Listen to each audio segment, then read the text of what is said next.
Okay, guys, problems without solutions. Now look, we've been doing section 4.8 was distance problems. 4.9 was area problems. So we've been doing these word problems.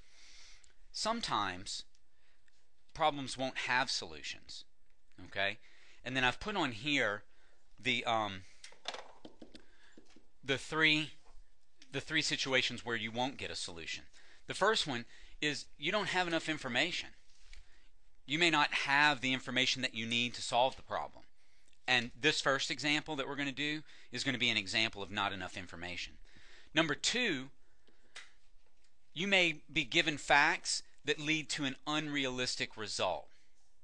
For instance, you might get the length of a triangle or the length of a rectangle equals -5 feet. Okay, so the length of a rectangle can't be a negative number. It has to be a positive number. So you may get an unrealistic result. Or sometimes you might get a problem where the answers given the facts are contradictory. Okay, and what happens is you get an answer something like 0 equals 50, something like that. It just doesn't work. Okay, it's not possible. So when we do these problems for homework, we're going to try and solve them. If we can't solve them, some we can, some we can't. If we can't solve them, then we're going to give the reason, one of these three reasons for why. Let's look at this first one.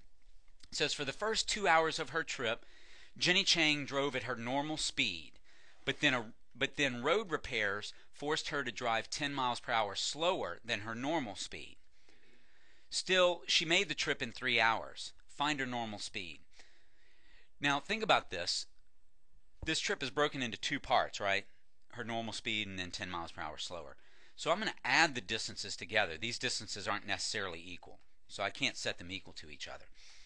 So the first distance is, remember, distance is rate times time or times rate.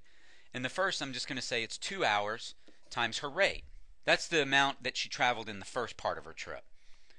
The second part of her trip is going to be 1 hour, because remember, her whole trip is 3 hours. So the second part is 1 hour times her rate minus 10. Now, what is that distance supposed to equal when I add them together? Ben? The total distance. Well, what is the total distance? Jack? 3 hours. No, that's total time. David? It's not given. We don't have the total distance. The total time is 3 hours. But we don't have the total distance. Remember, this is the distance from her first part of the trip. This is the distance for her second part of the trip. When I add them together, I need to get the distance for the whole trip. But they don't give us that information. So my answer for this would be not enough information. That's it. Nothing that I can do. Max. Can you go 3R? I'm sorry? Can you put 3R? 3. Could I say 3R? No, because her trip, she didn't go R for the whole trip.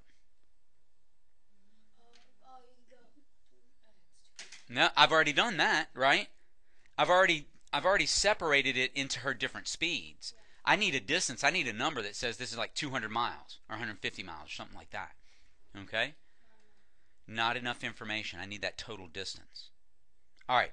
Good job, guys. Let's look at this next one.